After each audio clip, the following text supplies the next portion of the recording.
Vice President Sara Duterte ginulat ang mga senador sa kanilang sesyon. Mga senador na sorpresa.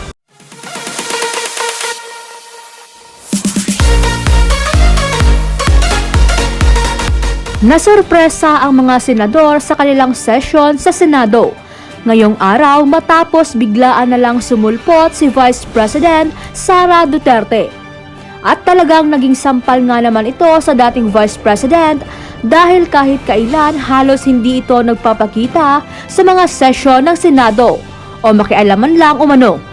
Nagbigay lang naman ng pahayag si Vice President Sara sa House of Representatives kaugnay ng pagbubukas ng klase ngayong taon. Ibinilin din ito na dapat bigyan ng mga laptop ang mga guro. Kanina lang din ay nakiusap si Vice President Sara na pagtuunan ng pansin ang pagbibigay ng pondo sa DepEd para matugunan ang iba pang proyekto ng DepEd. I would like to ask our senators if they have any opening statements. Senator Padilla. Nais ko lamang pong batiin ang chairman sa napakaganda po ninyong talumpati at ito po ay talagang pinag-uukulan po ninyo ng atensyon ang nangyaring pananalanta ng pandemya at ang tinamaan po nito ay ang edukasyon ng ating mga kabataan. At narinig ko rin po yung patungkol sa pagsasaayos ng K-12. Napakahalaga po nun. At siyempre po, katulad po ninyo, po ay nananawagan din sa ating mga kasama sa edukasyon na atin pong suportahan ang sinasabi ng chairman po. Maraming salamat po. Maraming salamat. Thank you very much, Senator Padilla. Senator Pia, and then Senator Binay. Thank you, Mr. Chairman. Good afternoon. Good morning. Good morning also to our Vice President, the Secretary of the Department of Education. Mr. Chairman, very short statement.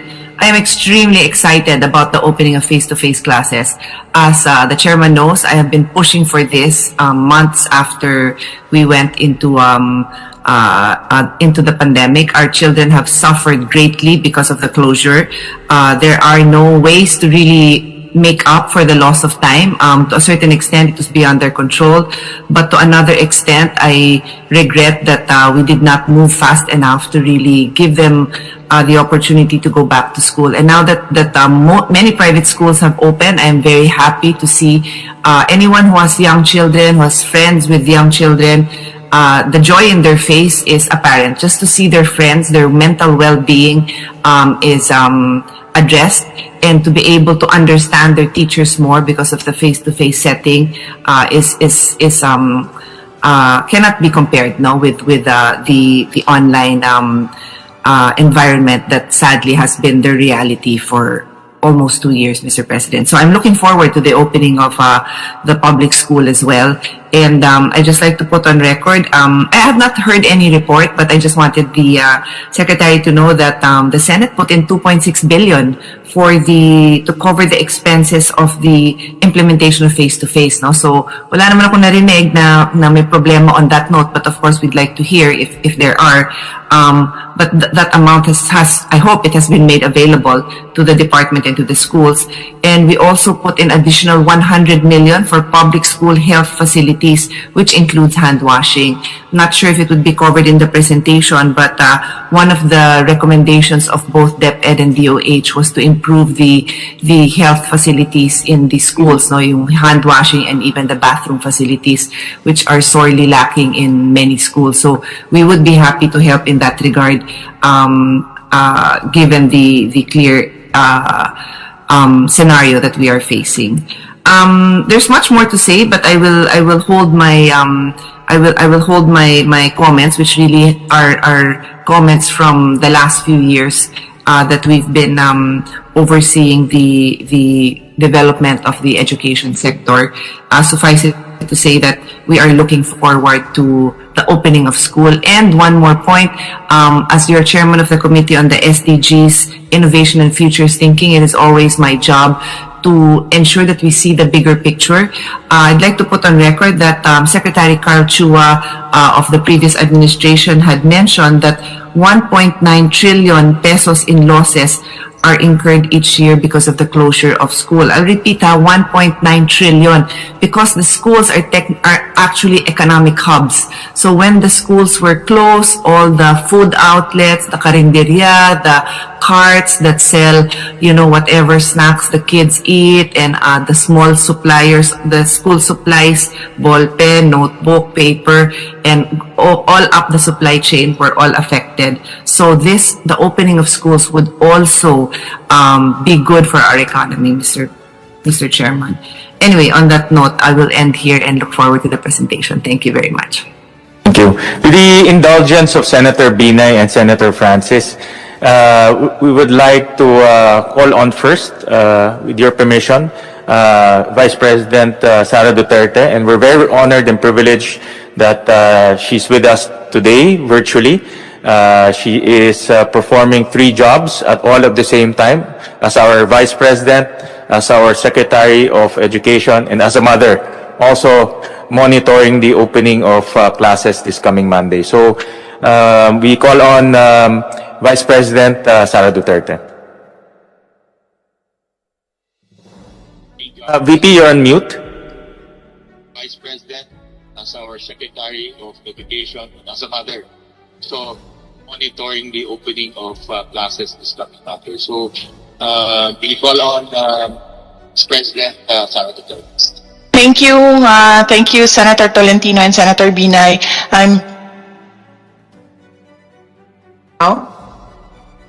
Yes, VP, we can see, we can hear you and see you. Yes, thank you. Thank you, Senator Binay and Senator Tolentino. Sorry, I have to go first because I have another equally important meeting for education at 11 a.m. And get well soon to Senator Binay. To our distinguished members of this committee headed by the staunch supporter for education, Senator Sherwin Gatchalian, my team from the Department of Education, ladies and gentlemen, may buntag sa inyong tanan, magandang umaga sa inyong lahat. Allow us to thank Senator Win and the members of the Committee on Basic Education, Arts and Culture for inviting us in this Senate hearing. We in the Department of Education are grateful for this opportunity to share with you our preparations for the school opening and to gather your suggestions and advice for the Department of Education. We are pleased to inform you that despite the challenges, we are ready for this year's school opening as articulated in the Department Order 34 or the school calendar and activities for school year 2022-2023. Since I assumed office last July 1 of this year, we immediately prepared and put to task my execom to focus on ensuring a smooth opening of the in-person classes come August 2022. Nandyan pa rin po yung mga problema ng mga nakaraang taon, pero hindi po tayo titigil sa paghanap ng mga solusyon sa mga problema na yan sa susunod na 6 na taon. With all your help in the Senate, I think we will be able to turn around the quality of basic education in our country in the next 6 years. Despite the long-standing issues that DepEd faces, especially on the shortage of classrooms and teachers, and the effects of calamities such as typhoons and the recent earthquakes, we are doing everything to address these within our means together with your support and the entire Filipino community. We take comfort with the knowledge that our frontliners in the field, our teachers, school heads, school division superintendents, and regional directors are making their utmost efforts to allow our learners to return safely in schools by August 2022. In fact, many of our private schools have already opened last July and are continuing to open every day before August 2022. Consequently, as part of the transition to in-person classes, Blended learning shall still be implemented, and we are continuing to study the implementation of blended learning as a permanent mode of instruction for basic education. However, come November 2, the full implementation of 5 days in-person classes is expected as well for all public and private schools. We assure our parents that as we participate in the Transforming Education Summit 2022 in the United Nations, hopefully with the presence of President Marcos in the Leaders' Day, we will be doubling our efforts to provide your children the kind of education they deserve. Daghang salamat. Maraming salamat. Mayong buntag usab sa inyong tanan.